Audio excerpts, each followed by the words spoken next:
in 2014, I jumped ship from Nordic Naturals into the deep end and helped to start the hemp CBD evolution. And it's such a fun story because, and again, with full transparency, Rob's my friend and I love him. And he was the only person willing to private label the product in his hemp movement. That's what it was called, right? It's called the hemp movement or the food movement? Yeah, we've still got that trademark, actually. We're not making the product anymore, but Rob had the very first, right? This is us, this is plus CBD. Rob had the very, very, very first CBD on the shelf in health food stores. And we're both interested in history and alternative thought and punk rock and post-punk thinking. And we kept thinking, well, when they make the documentary, they're going to remember that the person that was willing to pull the trigger, right, was Rob G. You are too kind. You are really too kind. And you know what I think is you were always the people sometimes refer to me as an ingredient guy. They say, you're my ingredient guy. You know, if they're trying to formulate a product, I do try to keep up on ingredients, and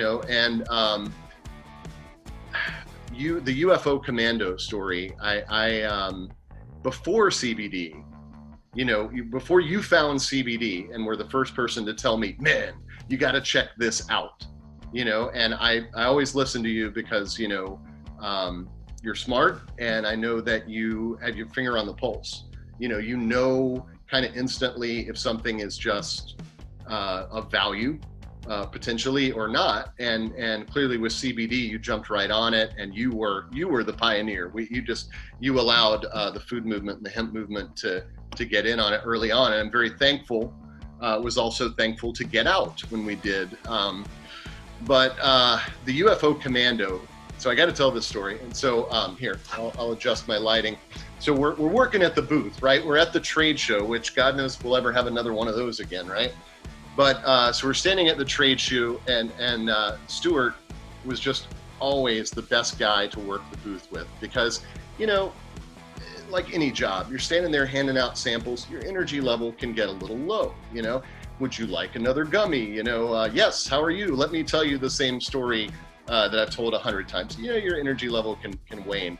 And you were you were the guy doing jumping jacks in the booth, maybe 1 cup of green tea or coffee or whatever. This is just a natural energy that you have. Everybody that knows you, it's not like you're highly caffeinated. Your energy comes from, I would credit it to your inner drive, this connection that you have internally, with your mind and your heart all going at the same time, and you're on point, man. So working with you in the booth was like magic. So when you came up to me and said, man, I just found the realest thing at this show, I was like, shit, where is it? Let's go. And you're like, this guy is the UFO commando. And it was just the magic, and it was number one in this entire building of redundancy. There's so many vitamin C's and zincs, and we see the same things over and over again.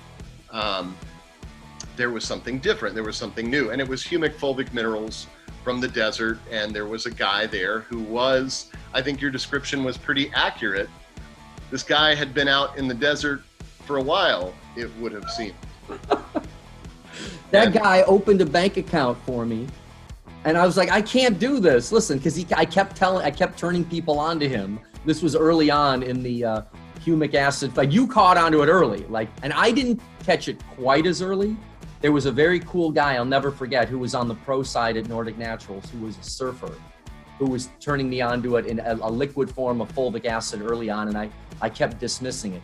In any case, that guy, Daniel, I'll never forget, he's like, dude, we open a bank account for you because you keep sending us customers. He had a mine shaft filled with this humic and fulvic acid. And you've taken it much further now to understand it much more, but it appears as if there is something there, that's an ingredient now that's getting a lot of play, and there could be some benefit.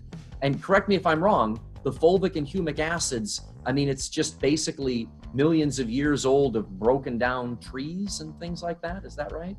Yeah, it's natural organic matter, and to some extent soil organic matter. Shilajit was not from the soil, it was exuded from the mountains, right? So up in the Himalayas, where it's a high altitude, the pressure, at that altitude would